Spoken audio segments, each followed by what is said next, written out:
Hello, hello, hello. Welcome, welcome, welcome. Come in, come in, come in. This is Tamika's Den. I am Tamika. Get on in here, y'all. Okay, get on in here. You are now in the den. Kick off your shoes and relax your feet, baby. Y'all, this is my review recap for, Power Book 3, Raising Kanan, Season 2, Episode 7, No Love Lost. Baby, when I tell y'all, a lot of people was taking L's tonight, okay? A lot of people was taking L's, and it wasn't the people that I wanted it to be, all right? And I know I say this every daggone episode, and I will say it every episode until she's out of here. Get Burke out of here, y'all, okay? Somebody needs to take her out, put her out of her misery. I am done with this chick, okay? Throw her away. Please, somebody, please, okay? I am begging you, Lou was making mistakes. Marvin was making mistakes. Rock was doing some questionable stuff too, okay? I don't know what the heck we gonna do with her. Palomar is trash. I don't give a damn what y'all say. Nothing about this is cute or funny. I do not like her, and I cannot wait for Rock to put her foot on her damn neck, okay? And I said this before, and somebody was like, oh, you're not paying attention. Rock is not gonna go after her. We shall see, okay? Maybe I'm right, maybe I'm wrong. We will find out, but I don't see Rock being okay with this, and I'm glad Miss Corinne went and spilled the beans. Now let's go ahead and get into this episode, y'all. So of course we get the narration from grown Kanan breaking it down for us, and I feel like he broke this down and gave us the synopsis to let us know what the heck was going to be happening in this episode. All right, and we got Juke out here, of course, still crying at Nicole grave, and he lets us know that how when you throw something in the water or whatever and the waves go all over, right? That's how the game is. You basically don't know, which way it's going to go. It all spreads, right? You start all them waves and they're going into different places that you can't reach, right? Touching shit that you can't see. And eventually it basically comes back on your ass, right? He says they have a way of splashing everywhere. And a whole lot of niggas is going to get wet because of you, right? More than you know at first. And eventually, you will find out, right? You're gonna find out. That's for damn sure. And at this point, we got Nicole's dad getting out the car. He's coming to the grave. He's bringing some flowers. Of course, when he first says hi to Juke, she jumping, she looking around trying to see, if his raggedy wife is with him. And he's basically letting her know, like, nah, Linda's not here. He's telling her about Nicole would have hated this place because she had bad hay fever. She was allergic. She ain't like being around, a whole bunch of trees and grass. She would have basically been miserable. She's a city girl. He also lets her know that he's about to divorce Linda. He said, yeah, if he's honest, right, they would have been broke up probably when Nicole would have went off to college. And so by her dying, it just basically let the inevitable happen because they come from two different worlds. They look at the world differently, right? I don't think any of us is shocked by that. Her daddy is down to earth. He seems like a real one. He actually tells Juke, I know my daughter loved you and I'm glad she got to love you. I'm glad she got to have somebody. That's all any parent wants. And he basically was letting her know because she loved her so much, he would look out for her. If she ever needs anything, she could come through and see him. She knows where to find him, right? And then he asked about that tape, and she basically was like, I'm not too sure what happened, because he said, where it went or whatever, right? What happened to it? Because he was saying that he did try looking for it, and more than likely Linda threw it out. So I said, oh Lord, why the hell you want to bring up that damn tape, right? We know that is part of the reason why Juke is still so mad with Marvin. And so he tells her he gonna go ahead and leave her there, that he's always coming every day. And at this point, Nicole probably wants a break from him being there. Now we see Kanan sitting around playing the daggone game, and he looks down and notices the book bag, and he's pulling that gun that Palomar gave him out. So we know that he probably gonna, try to go back over there and give her back the gun, whatever have you. Now, we have Marvin meeting up with Mr. Italian. We knew this was coming, right? Because he was asking him where he lived and all of that kind of stuff. And of course, Marvin got to be stuffing this pizza down his damn throat. We ain't going to see Marvin and, not see food. And he's saying how good it is and how, they should be able to come together over food. Now, of course, he is asking him to do this hit on Tony, right? I don't know why Marvin cannot leave this alone. He just don't want to. He feel like it's unfinished business. I did like this idea better than him going and doing it himself, but then I still was like, Marvin, there's no need for you to do this right now, right? If it goes wrong, then you're going to be bringing heat on you. He tells him he'll pay him $5 for it. So he basically says, all right, listen, if I'm going to do this, this is outside my family, okay? I don't want my father knowing about this. Marvin said, look, shit, that's on you, brother. I ain't got nothing to do with that, right? Cool. As long as you do what you got to do. So he basically tells him, don't reach out to me. I'll find you or whatever, right? He tells Marvin never to call him again. And Marvin is like, yeah, but I see you tore up that whole pizza, okay? You know, I told you we was bonding over this mozzarella. And Marvin is a damn fool, okay? Now, in the meantime, we got Cartier and Rock out having some damn dinner, right? Rock was looking good, might I say, okay? Sis was pulling it off. And he over here, of course, still trying to make himself like, he big time or whatever, and talking about how when you making a certain amount of money. And so Rock is saying, listen, I ain't grown enough for this shit, okay? I need to eat me some real food, not this old, you know what I'm saying, special shit. So anyway, we have my man walking past. I love him, okay? He's been in Soul Train, Greenleaf, a few different things. He is playing Tremont Stinson in here. And he's, saying he's of the Fort Washington Stinsons. He's basically introducing himself to Rock, saying, hey, to Cartier, saying how good everything is or whatever, right? And he like, are you following me? What you doing over here at my place? So he was like, nah, man, I've been coming here forever. Shit, I was coming here before you. I love this spot, right? I always gotta come through. So he basically was saying that, he'd be working with him downtown in Baltimore and stuff like that, right? And he was asking him about Hilton. No, he asked about Pierre. And because he said he was at the Hilton, and he said, Pierre's ass is cheap, he ain't trying to spend no real money or whatever, right? And then he was asking about Abraham, and he was like, Abraham is at the Holiday Inn, okay? So he basically was like, well, you got this suite at the premiere, whatever the case may be. I must be paying you too much money. And so he's telling Cartier, like, listen, I'll make you money, honey, okay? Don't get it twisted. Like, I'm bringing in that dough, so therefore I deserve to be able to indulge, And so he's telling him, like, Cartier says to him, you keep telling yourself that. And he says, now get, out of my face and let me enjoy my beluga. And so, Tremont go walking off and tells Rock it was a pleasure to meet her. And he's sitting down on his side. So here go Messy Rock, she always got some game going, because he was telling her, that he is in, charge of his distro in Maryland and D.C. And so Rock is basically, he's saying he owned that motherfucker. And she said, yeah, well, I don't think he agrees with that, okay? I don't think he sees it that way.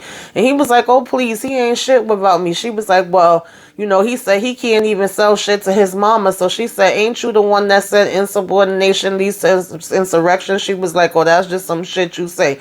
So, of course, she done put the damn battery in his back. He looking back at him. And then they just go ahead and continue to eat. I said, I see you, Rock, okay? I see you.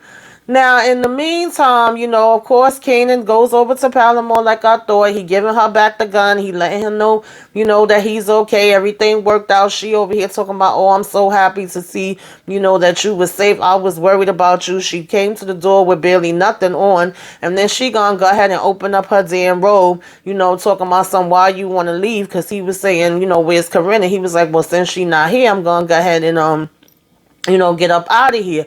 And she's opening up her daggone robe and telling her, she's basically, because he was like, yo, you Corinne mother, or whatever the case may be, you know what I'm saying?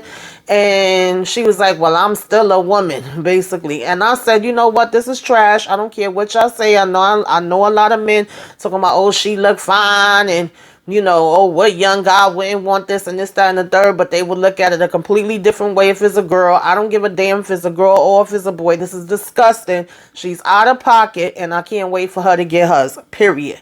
And so then we move on, and there's preachers over here, teaching about how you can't have sexual relations and defile yourself. You can't be out here sleeping with other people's wives, or, they brothers and they sisters, and of course we can't have the same sex thing going on.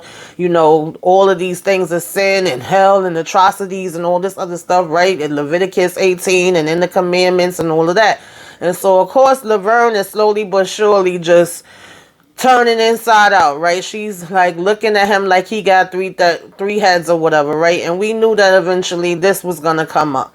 And so I'm just saying, I hope that this is not going to be a situation, which I think that it is, where her mother's going to end up, you know, judging her. So now Marvin is coming and he's wondering why everybody's out in this halls. He wondering why stuff is not being sold. Lou in here packing up money that they haven't even counted. And they saying this is going to be a problem. We already got all this stuff going on over there in Jersey. We need to be on top of stuff. We need to know what's happening. Lou want to tell him, you know, he got it all figured out in his head. I said, Lou, you is sitting here being messy, making big ass mistakes, okay? Because previous to this, Lou was in the damn studio with damn Zisa, you know, he getting it in, but at the same time, he busy listening to the radio to see if the daggone song gonna come on that, you know, they made, saying the radio was already supposed to put it on, and she talking about, oh, you supposed to be paying attention to me, but you looking at the, you know, you busy listening to the radio. We have these guys come in that apparently Mr. Crown owed $50,000 to, so they saying, well, if you saying that, you know, you own this studio with him, then his debt becomes your debt. If we can't find him, then we coming after you. Even with her hearing that, she's still talking about some, you gotta finish. I said, are you dumb? Are you really dumb, Zisa? Okay, so now, Lou, you got three problems, right? You got the Crown problem that's still coming back to haunt your ass now, because apparently he put his studio up for collateral and, you know what I'm saying, owe these people this money. You got the Zisa problem because she know what you did to Crown.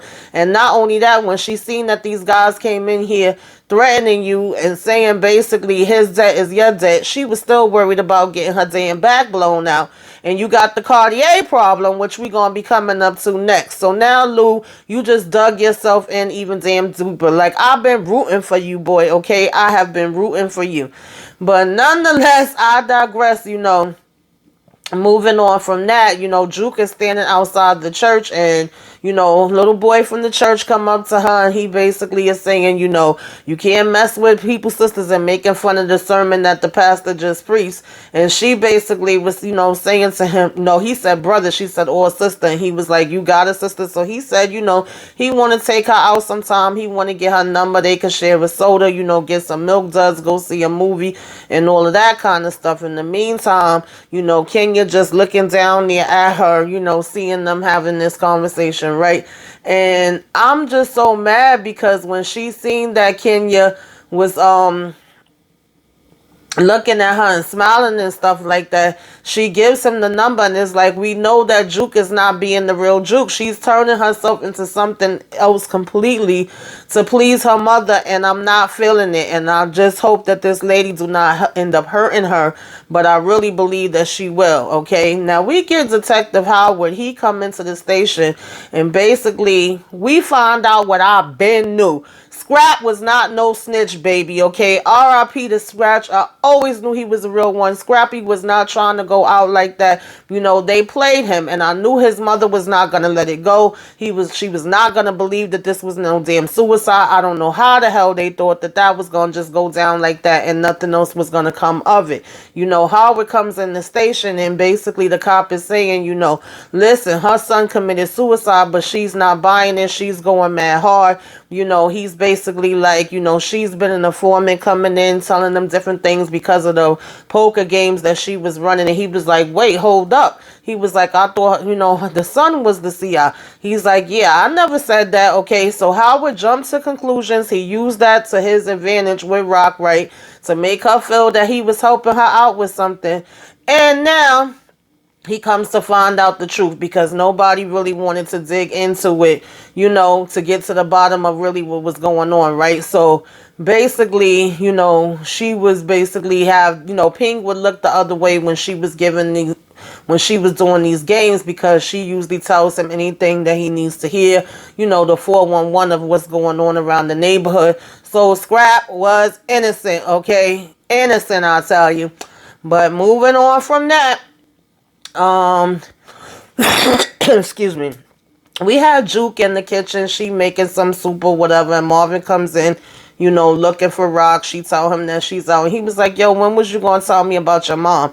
She basically was like, I wasn't. And he was like, yeah, well, I think I should have known. He was like, it's funny that you could go and hang around with her when she have never been there for you. She left you and me and never looked back.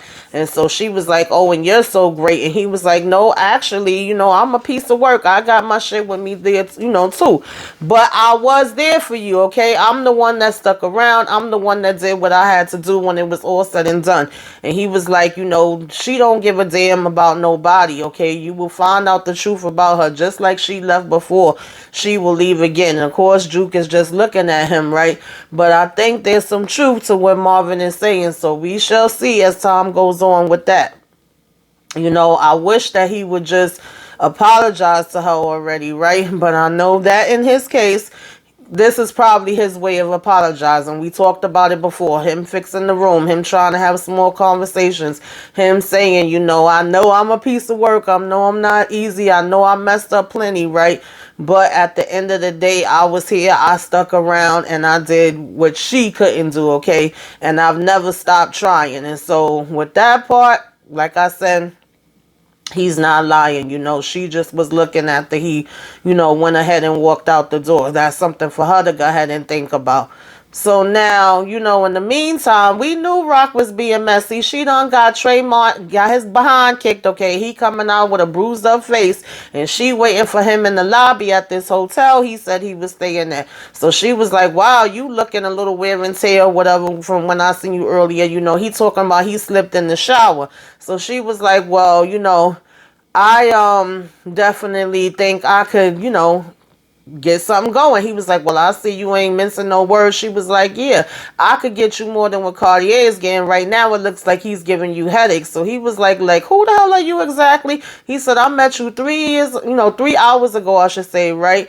And you was with Cartier and now you trying to be my business partner. So she tells him she could get him more product, okay, and more money and faster and better than Cartier can, and that's all he needs to know right now, okay? These are the facts.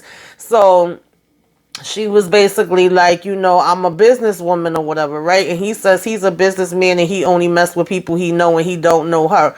And so, basically he was like, I will say you got some big balls. How taking a risk like this that I wouldn't drop a dime on you to Cartier. And she says, well, you don't know me, but you could get to know me and you can know that, I know that you don't want to mess with Cartier for Reed no more, and I basically could be the opening, okay, to make that happen. So at the end of the day, I add some value or whatever, right? And in this game, that's all that matters. So if you're the businessman that you say you are, then I guess I'll be hearing from you soon. And he go ahead and he go about his business. So I said, ooh, Rock being messy, honey, okay? Cartier might want to come see her, but then again, Cartier slipped up because he fell for the okie doke. So he's not as smart as, what he proclaims to be. So we have Symphony and Kanan, they meet up at this diner. They kicking it. I love their bond, okay? One thing I can say for sure is that Symphony cares about Kanan and Kanan cares about him, okay? He showed it time and time again. They kicking it. And he lets him know that he have this new job offer in North Carolina. And basically he's taking it. And he was like, I know you and my mom don't be hanging out as much as y'all used to. So he says, well, I think we're better friends, when we're separate. So he was like, well, are you going to tell your friend yourself that you're moving? Oh, no, I don't think I really need to tell her. He said, well, at the end of the day, the fact that you're meeting up with me and telling me about it, she going to find out about it, right? And so maybe that, was basically your attention from the beginning. But, he says it sounds like a good thing. And he was like, you up out of here for real? And he says, yeah. So, when Kanan was telling him, like, you're telling me for her to be able to know or whatever the case may be, he was like, you're a smart kid, can't get nothing past you. And he just basically was like, this, man.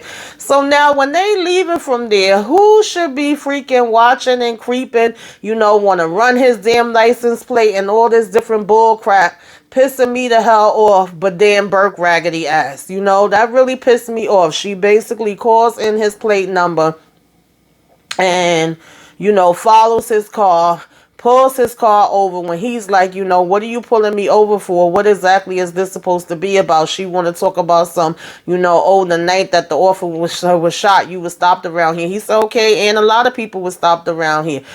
She asked for his license and registration, and he lets her know, like, my license is in my pocket, the registration's in the dashboard. She like, okay, go ahead, get it. So when he gives her everything, she trying to question him. Oh, how do you know Kanan? He said, how do you know him? He said, I used to be a teacher. Oh, well, he's in high school. Okay, and this was something that was after school. You seem to know a whole lot about Kanan and seem to want to ask a whole lot of questions about him.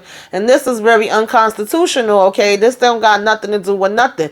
Then she was like, do you know his father, Once she mentioned that, he was like, yeah, now you really out of line. Either give me a ticket or whatever because I didn't do anything wrong, or let me go. She gonna talk about something, stay here. He was like, okay, and where the hell am I going when you got my ID? I said, Symphony, I know that's right, okay? He wasn't trying to talk to her about nothing. So, of course, she ain't find nothing on him. She's over here just trying to basically reach or whatever the case may be. And we have Juke. She goes and she takes this tape into the place. He says he can fix it. He calls, charges her $20 for it or whatever, right? So I said, damn, Juke, you still was holding on to the broken tape. So I said, okay, cool. We got Unique. He over here chit-chatting on the phone with his girl. And then Warrell come up to him. And apparently Unique been making his own moves in Jersey. Nobody's surprised about that. Warrell coming and giving him this big brag of money. And he's basically like, yo, I like Jersey. I don't know why people be complaining about it. He was like, if anything, I feel like I'm basically making money, like I'm on a paid vacation. So he was saying like, you don't think it's going to be no issues with you, basically doing this stuff, branching off and getting your own buildings out here in Jersey when Rock didn't tell us, that that's what she wanted us to do. And he's like, listen, I ain't waiting around on no damn Rock. Are you crazy? He was like, I ain't listening to her, whatever the case may be, right? I'll do what the hell I want to do, just like she'll do what she want to do, Don't think that she didn't put us out here together just so she could watch us and keep tabs on us and know what we doing or whatever, right? And just like she's making plans, I'm going to make plans too. And so, I don't know, it was a little funny look in Warrell's face, like he wasn't really agreeing with this or thinking that this was too much of a good idea. What y'all think about that, y'all? Put it in the comments because I found that to be real interesting, but nonetheless, he basically, then Mr. Italian pulled up and they giving him the bag of money. And he's like asking him, what's up with that guy Marvin? So he was like, Marvin? He said, no, please, that, fool, he full of crap or whatever. He was like, yeah, but do he pay on his debts because he want me to do something for him? So Unique was like, yeah, okay, as far as that goes, Marvin do pay what he gotta pay. So he was like, what exactly do he want to do? What do he want you to do for him? And he was like, oh, it's nothing that's, that's important or whatever, right? Just some little side shit. And so Unique basically was like, wow, them two together, watch out for your daughters and your mothers or whatever, right? And they drive off. So I said, for somebody that's saying he want to keep this quiet, you sure are telling a lot of people, honey, okay? I'm just finding that interesting, just the observation. Now, in the meantime, Burke, of course, is still digging. Now she got this cop to pull out these damn records because she trying to do him a favor for a favor. He's saying, I could lose my job for this. Now she's pretty much pinning it down that he had this informant, okay? And that one of the informants was 17 years old. This was in the 1970s. She's pretty much putting it together that this is damn Rock's ass. And in the meantime, is a cop that's literally, giving her the side eye, looking and watching the whole thing and listening the whole damn time. This gonna come back to bite Burke on the ass, and I can't wait till it does. Now, Rock finally has this sit-down dinner with Juliana and her cousin. We knew that this was gonna have to come. They was gonna have to do this meeting regardless, right? So none of us are shocked by that. And, basically, of course, Juliana wants payback, right? For being held hostage. She wants Unique to pay. She does not feel like, it's okay that she basically, got kidnapped or whatever, and she feels like ain't nothing happening to damn, Unique behind it. And Rock is saying, look, this is business at the end of the day. She was like, I don't like it no more than you, but in order for me to conduct my business that we had out in Jersey, gotta kind of continue with this for a minute, right? But, we still gonna handle him. He gonna have his day. And the Colombian is kind of like, well, this Jersey ain't that big, right? That's not where our money is at, so I don't care about that. And she's like, no, well, you should care because that's pulling in a lot and we're going to be getting even more. Next stop is D.C., Maryland, whatever the case may be, right? And so we're branching out, we're expanding, and at the end of the day, money talks, so it don't look like, Cuzzo's too much had a problem after she said that, he was basically like, okay, well, what I'm saying, to get in this money, let's see where this could go. In the meantime, we keep seeing this guy looking them and observing them while they eating whatever, right? And Miss Juliana was all dressed up looking cute too. She's talking about some, well, it's not that much whatever in Jersey, for Unique to still be walking around, but obviously her cousins did not agree with her. Now we find out that this guy that was over here peeping and stuff is actually down with Tremont, right? And they are trying to basically look and see, what Rock is really about, right? Is she really coming hard? Do she really have these connections that she says she do?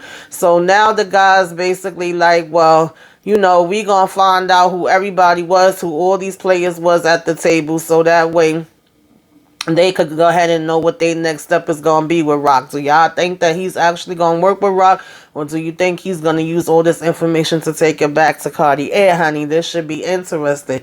Luke walking and he minding his damn business, baby. And they done came and beat my damn man all up, okay? Jumped him or whatever because of this damn, money that Crown owed them, right? And in the meantime, Tiffany is knocking at Rock door. She was coming down bringing the laundry, honey. She realized it was him. Seemed like her heart skipped a beat a little something, okay? She was like trying to fix her clothes, okay? So she stepped outside to talk to him. We see that Marvin finished this class. He's proud of himself. Teacher, counselor, girl is proud of him too. Of course, he got to be making jokes on the bald head guy, talking about if I was bald head like you and knew my hair was going to be gone forever, I would be mad too, because he was saying, I really did want to fight you when the class first started, and he was telling him like, yeah, I know you did, okay? And so she basically, was saying to him like, you made it. I'm so proud of you or whatever. And he was like, yeah, I'm proud of myself too. And she's slipping him the card, okay, trying to make sure nobody don't see it. And she says, keep in touch with her. She would like to hear from him. And he was like, I would like to be heard. And I said, listen, we all knew this was coming. Nobody is surprised by this whatsoever. I know I'm not, okay? Next stop is the bed, Marvin, okay? If you don't get your behind in trouble first for this bull crap that happened later on, okay? But I would like to see it. And so Symphony and, Rock is sitting outside her house. She telling him, I want what's best for you. He's saying, I've always wanted what's best for you too. He basically lets her know about the move. And she was like, so you're going? He was like, I can't say no. She was like, actually, you can. You could say no to anything, okay? And so he was like, she said, you say no to me all the time. And he says, when have I ever said no to you? So he also lets her know, like, yo, this white cop came around asking a lot of questions about Kanan, about his dad, or what did you say to him? Okay, that attitude changed quick, fast, in a hurry, and he basically was like, look, I'm no snitch, okay, and I ain't gonna say nothing, right? I will hold your secrets or whatever the case may be. I'm down for you. She talking about I ain't got no secrets, because he was saying that, her secrets is safe with him. So he said he didn't say nothing, and she was like, well, what is your, idea of nothing? Because what you may feel is nothing is not the same thing that I would feel is nothing. And I said, girl, you better not, okay, try to play Symphony, because at the end of the day, this is on your ass and it's on Howard's, okay? Because Howard been knew she was asking questions and snooping around, and he should have been stepped up and been on that ass, okay? Instead of worried about sitting waiting in damn diners all the time for Kanan, all right? But I digress. And so Tiffany gets up and basically, walks away. He pretty much was just coming there to tell her, what the conversation was about, what the cop asked, and the fact that he's trying to move. She's sitting here and looking at him, as he's going away. And so, in the meantime, we basically, got Palomar still laid up in the bed with Kanan, y'all. And this make me sick to my stomach. I'm sorry. Like I said, I don't find it cute. She talking about, I don't seem that much older than you. Don't matter if you seem, okay, you are. Of course, he was like, I thought you was Corinne's sister when we first met, remember? So while they laid up in the bed, Corinne actually walks in and sees them, and he's like, oh my God, Corinne, I can explain. Like, no, you can't, Kanan, okay? Stop it. She's basically like, you damn whore. Screaming at her mother, whatever, and her mother had the nerve to stop and be like, oh, if you knew how to keep a man, then this wouldn't happen, learn how to keep your man happy. And I said, nah, this is sick. I'm sorry, it's nothing cute about this.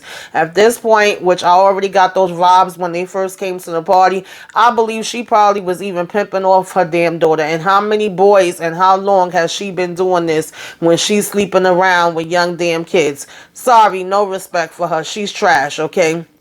And she done hurt her damn daughter, Kanan trying to get up and put his clothes on. And he like, yo, this ain't no regular shit. How the hell you gonna do something like this to your daughter? And basically she begins, to try to manipulate him back into the damn bed.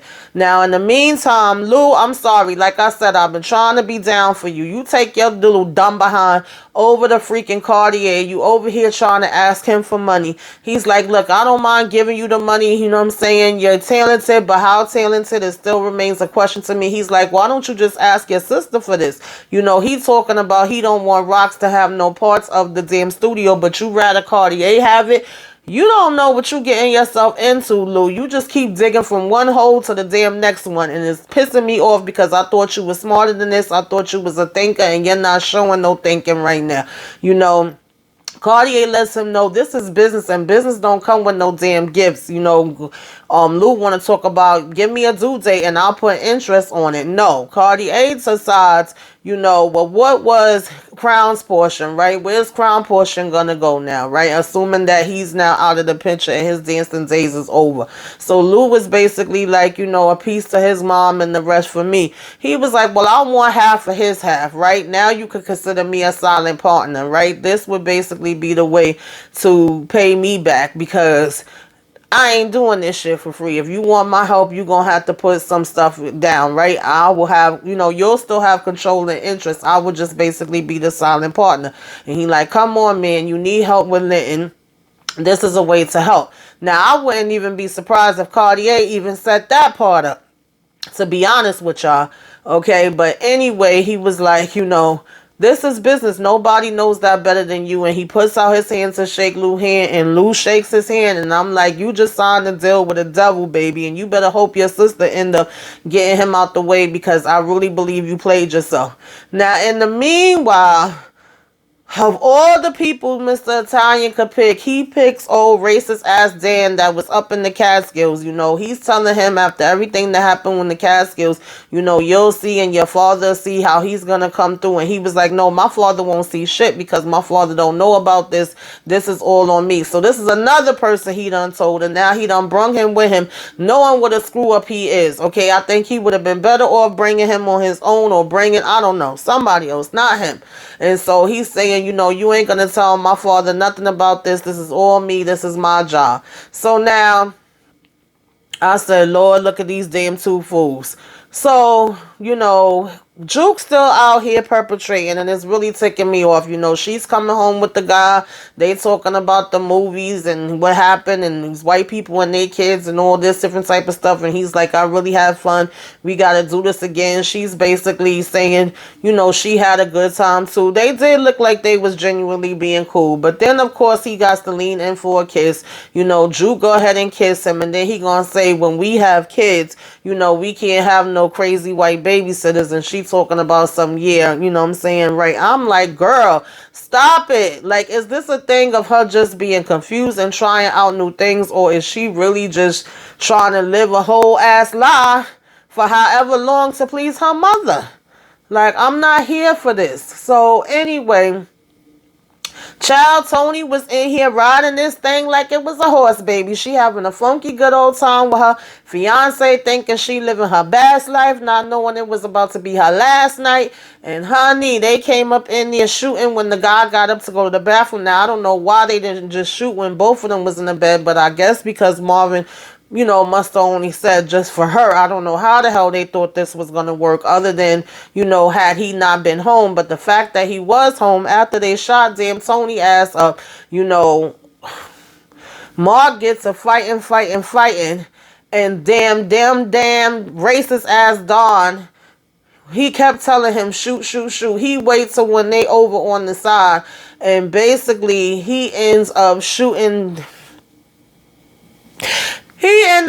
Mark in the damn head. So now Tony dead. You shot Mark in the head. You can't go back to the boys because how the hell you going to explain this? Tony, damn man, done picked up the gun and was shooting back at him. And now he shot too. A whole hot ass mess, y'all. A whole hot ass mess. In the meantime, Rock and Marvin meet up. I'm sorry, Rock and Howard meet up. She's telling him about Burke, and he's really playing Burke to be real stupid. And I'm like, listen, Howard, I don't think you realizing how much stuff, Burke got on you. You may want to pay attention to that. And I think should have been paying attention to it, like I said. And he's telling her, about Famous and how he helped. And did she know that, he had called him for help and he came through and Famous had the money. And he also lets him know, and Scrap wasn't no snitch. And she but you said he was. And he was like, yeah, I made a mistake, with all the different grimy stuff people do out here in the street. They were saying it was a snitch. I just assumed it was him, right? And he basically was like, his mom is not falling for that it was an accident either. And he was asking her if he think that, if she thinks that she could really trust Tiffany. And she was like, yeah, he don't know nothing about my business like that anyway. And then he gonna make the comment like, oh, so he can't be trusted. I said, huh? What are you talking about, Howard? So then, he telling her that he made this mistake. And he was like, what are you gonna do when Kanan found out about your mistakes? She basically was telling him like, you handling your business and I'll handle mine. And of course, he trying to be funny, like One-Eye Jack wasn't a snitch after all. My bad, yo. Like, how you gonna say my bad when you called Scrappy his damn life, Howard, okay? That part you taking me the hell off with, okay? But I still want you to get Burke ass at the end of the day. And so, but he was letting her know, like, what you gonna do when he found out about your lies and mistakes or whatever, right? So now, in the meantime, we got Burke talking about Raquel Thomas, I'm piecing the stories together, whatever. His little pieces, missing, but the numbers tell a story. She was the snitch that basically was his informant that was telling him things, and he must have slept with her when she was an underage girl, got her pregnant, and Kanan must be, his son. And so, but why? What does that have to do with his shooting? And basically her partner, her girlfriend or ex-girlfriend, back together, whatever the hell they are, is telling her, girl, you doing too much. Stop this. Now you're going too far. She talking about I'm investigating a cop shooting. She said, no, you're investigating a cop. You're acting like you're IA and people don't like IA. Slow your roll. And then she tells her, like, my mom, fell, so I got to get up out of here.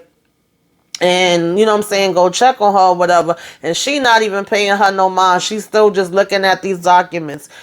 Burke has asked to be killed and somebody needs to help her out with it and give her what she asking for. She's begging for it at this point, right?